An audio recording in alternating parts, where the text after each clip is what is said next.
วันที่เจ้านั้นหายตัวไป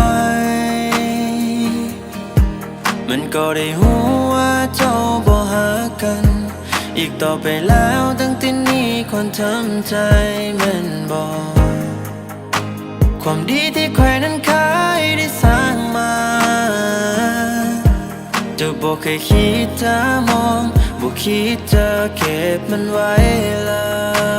ยแล้ววันเวลามัน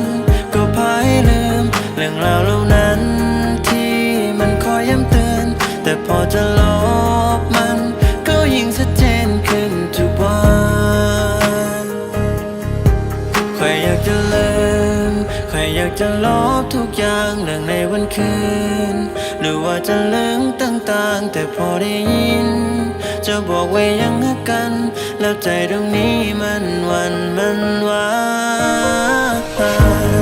เกือบจะลืมไปแล้วว่าเราเคยหากันตั้งแต่วันที่เจ้านั้นทักกลับมาหา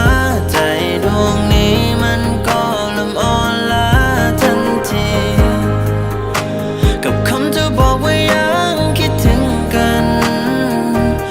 คำเดียวคำนี้มันแน่ในใจคอยสลายเจ้าหูบอกว่าคอยนั้นเกือบตายหนีเท่าใดต่อให้หนีพี่ไกลถึงจะหนีเท่าใดแต่มันยังบ่พ้นต่อยพยายามเท่าใดเพื่อจะลบเจ้าไปแต่ส่วนลึกข้างในมันยังคงสับสนบอกหูจะเฮ็ดจังได้ดีหรือต้องทนอยู่แบบนี้เจ็บมันอยู่ซ้ำๆแบบบ่มีความหวังอยากจะบอกให้หูมันเจ็บมันซ้ำจนทรมานแต่ตะวันเจ้าไปตอนนี้เจ้านั้นได้ทักกลับมาจะเอามาใช้กับคำจะบอกไว้ยังรักกันเพราะในทุกเรื่องมันคือความจริงบ่แม่นนิทานฉะนั้นเจ้าอย่ามาตัวมาหลอกกันอย่าเฮ็ดให้ใจตรงนี้ต้องบอกช้ำทั้งที่คอยกันลืมเจ้าไปตั้งนานแค่เพียงว่าหักคำเดียวนั้นคือโตกันคอยจึงเขียนเพลงนี้ขึ้นมาเอามาใช้กับคำล่ำลาและเขียนมาแล้วมาพร้อมน้ำตาที่มันยังไหล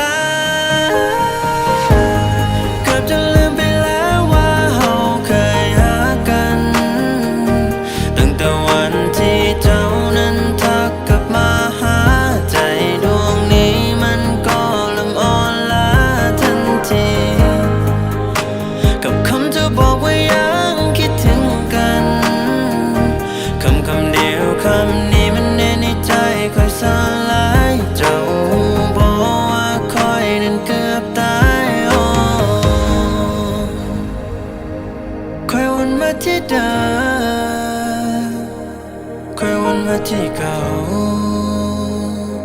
ทั้งที่ลืมไปตั้งโดน